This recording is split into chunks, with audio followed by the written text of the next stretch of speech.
For 21 years, he was addressed as Your Honor. Now it's our honor to have this morning's guest back on Carolina People.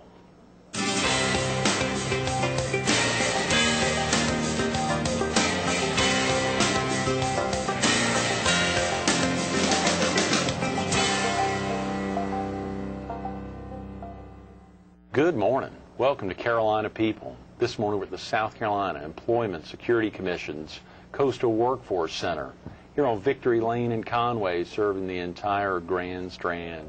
We're focused on the life of the Honorable David Harwell, and we're visiting with the Honorable David Harwell. Good morning, Dave. Do you mind if I call you David? Call me Dave. I've been called everything, and it doesn't bother me.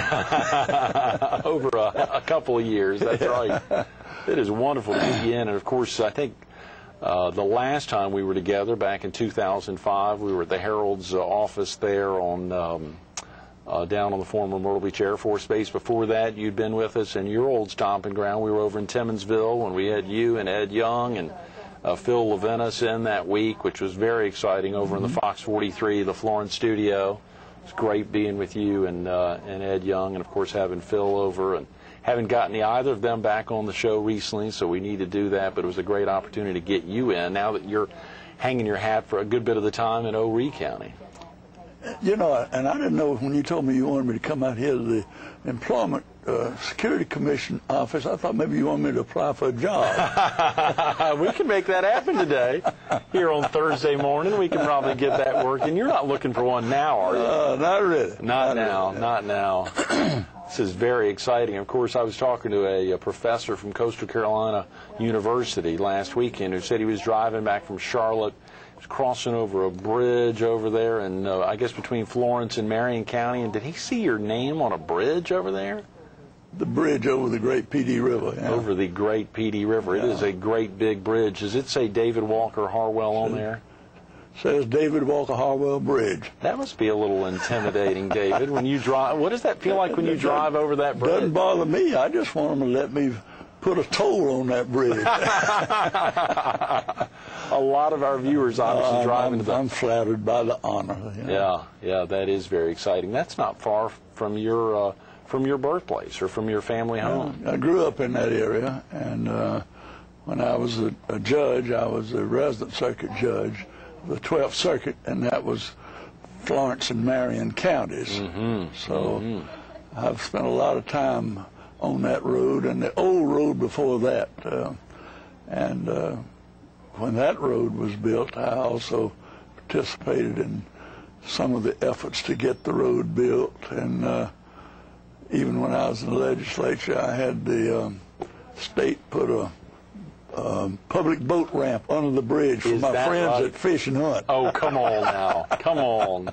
You could just never get that toll on there with the direct deposit into your account. Yeah. You know, one of the things you don't do in politics is you don't mess with anything with hair or fur on them. These hunters and fishermen, or scales, they'll really cause you a problem. And they said they needed that boat ramp down there. I immediately went to work. I bet you did. I bet you did. And that was right there on the Great Pee River. Yeah, right on the Great Pee River. Something you'll never forget, even as far back as we're talking about 45 years ago, David, when you joined the state legislature. Yeah. Is it 1962? Yeah. In 62. What was that like, having grown up in the PD and then determining, and how did you determine that you would actually step out and run for office? It's so different now. Really? Well, we didn't have single-member districts then. When I was in the legislature, and I was there for 6 terms, I represented Florence County. We didn't have districts. The entire county. I represented the entire county. Wow. And so, frankly, I think it's the most economical way for government to operate. You know, your budgets now, because of the various districts, they all have their little territories, and you do something for one district, then you have to do it for the next district, regardless of need. And so it has caused the government budgets, both county and city and state, to just quadruple overnight. Just tremendous. But anyway, that's one of the big differences. That's a very good point. I'd like to talk more about that, but that is a big difference. So you represented that entire county. Well, the legislative delegation then ran the county. We had what we call them road commissioners that met, and they would help operate, along with the county manager, the scraping of the roads and the digging of the ditches and things like that. But the operation of the county was done by the local delegation. We introduced every year what we call the county supply bill then. It was the county appropriation bill, that's what it was. And we set all the salaries, did all the everything out of managing. Columbia. And of course, after all this came home rule. Home rule, you know, right. And we divested ourselves of that, and we supposedly then were to attend to the state business rather than the county business. But probably still it's got its good and its bad. Yeah. But it's far more economical the way we did it way back in the 60s before we had home rule. But that's in the past. We'll never go back to it. The U.S. Supreme Court says we've got to have the one man, one vote rule, and right. we've got to have districts, and so. So there had not been county councils then, or were there still county councils? They just didn't have the kind of clout that they may have now. There may have been a few counties that had county councils, but they didn't have the governing authority that the delegations have or had at that time. Ours was called the Florence County Commissioners. Right. And like I say, they sort of looked out for the chain gang and right. the roads and the sure. stuff like that. And so at that time, were there still 124 House members, for instance, or there were 124 House members for the entire state. Right. Apportioned population-wise among the counties, 46 counties, and you had one senator from every county, regardless of the size of the county. And this was one of the things. That's a great one-man. I mean, excuse me. Go ahead. Yeah. That's one of the things that brought about the one-man, one vote. When I was in the legislature, we had what was known then as the Barnwell Ring. Senator Edgar Brown was from Barnwell County, one of the smallest counties in the state. Right. And he was chairman of the Senate Finance Committee, president of the South Carolina Senate, and he'd been there for years and years and years, and was there until he passed away. And Saul Blott was from Barnwell County, and he was Speaker of the House. Oh, so boy. Those two very influential people did a lot toward running the state of South Carolina. The governor back then had very little authority. I mean, Is that right? Oh, yeah, he could veto stuff and he could recommend, but that was about all the governor could do back then. So, yeah, it was good and bad, and, you had Greenville and Spartanburg, and, of course, O'Ree wasn't a big county then. It was just a small county. It didn't have much of a population. You had Charleston County and Richland County. They were sort of, having to abide by whatever Saul Blott and Edgar Brown wanted to do. It would have been a good time to be from Barnwell County back then. I suspect there were a handful of perks that may have come back to the residents of that county. Hopefully not too many, but I'm sure it's... But one thing about it, they did not interfere with the operation of our respective counties. Oh, good. Okay. We ran our counties. Right. When I say we, the delegation from those respective counties literally ran the counties, and we ran them much more economically than they're being run today. Why do you think? So it would have been the one man, one vote, that changeover that caused the entire breakup of the state legislatures running the counties. Yeah. And is that would be nationwide then? Yeah.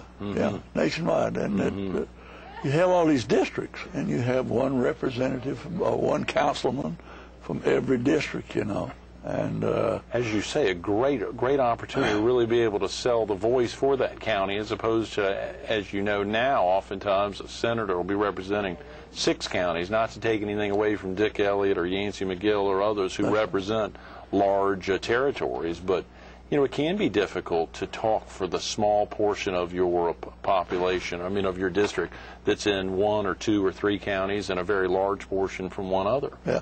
Well, the theory is state legislators are supposed to be doing the business of the state. So it doesn't make any difference whether or not you represent 5 or 6 counties.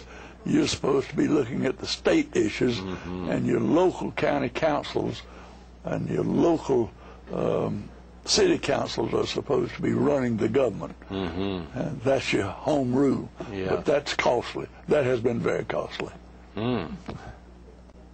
Albeit at the same time, it's, as you said, it's taken effect nationwide, so you would never see anything other. Yeah. It's going to be costly or not. We'll never go back to the good old days, and frankly, I don't think we should go back. Somebody said, I'd like to go back to the good old days. I said, well, I don't know how old you are, but I remember the good old days. I don't believe I want to go back to the good old days. I'm sure quite a few aspects of that. Well, a lot happened as we thought about it. Obviously, when we were filming there in Florence, out in Timmonsville, you know, we highlighted some of the amazing things that happened during your tenure in the state legislature between 62 and I guess 73. When we think about the establishment of Francis Marion, a lot of the expansion, or maybe the expansion of Florence Darlington Tech, of course, the change of home rule, and some other very exciting things that happened then. You know, when you think back about those times, what was it in the early childhood that spurred that interest? Was there anything in your childhood? Your parents, were they ever in politics, David? Never in politics. The only political involvement, my father was on the local school board, and they've always encouraged us to, you know, try to get involved in the community and do what we could to better the lot of our community. And we all did. You know, I'm one of 6 children. I'm next to the oldest. My oldest brother, now deceased, was a Presbyterian minister, and a sister that was a school teacher, and another brother right younger than me was a circuit judge, another brother that's a magistrate, still a magistrate in Florence. Got another brother that's involved in mental health in Columbia with the Baptist Hospital. Everyone stayed in the Palmetto State. Yeah. Well, no, my brother that was the minister, he was a graduate of Princeton, and then he was one of the assistant pastors at the National Presbyterian Church. Is that right? In Washington, of course. When Dwight Eisenhower was president. Oh, boy. That was one of his parishioners. You are kidding, to have a president as a parishioner. And some other presidents later went on, of course, to attend National Press. So he went from there to Philadelphia, and then he got tired of the Yankee syndrome. Not going to touch it. Be careful. Be careful. No, I'm kidding. but he wanted to come back south, so he went to St. Petersburg, Florida, and stayed there the rest of his life at church in St. Petersburg, Florida. But we've all been involved in public life to some extent. That is fascinating. Yes, David. So neither your mother or your father, other than your father's service on the school board, something else gave you all that inkling to get involved. Well, they encouraged us to get involved with the community and try to do what we could to better the community. Y'all still have that family home place there? Is it what a lot of people think is a shortcut there at that Exxon where you pass shortcut to Charlotte or Myrtle Beach? Right. Depends on which way you're going. That's exactly right for folks leaving the area. And, of course, our viewers here in Ori as they're heading up, traveling up 501, and then, of course, they'll cross over the David Walker Harwell Bridge over the Great Petey River, and it's that not long after that. There's a stoplight. I think on your left would be an entrance down to a large company. Roach, Carolina. Okay, yeah, Roach, Carolina, of course, is over there. Big pharmaceutical company. Yeah, the family home. In fact, I was born in that home. You were born in the home? In the home. Yeah. All of my brothers and sisters were born there except for my oldest brother and my baby brother. All the rest of us were born in the home.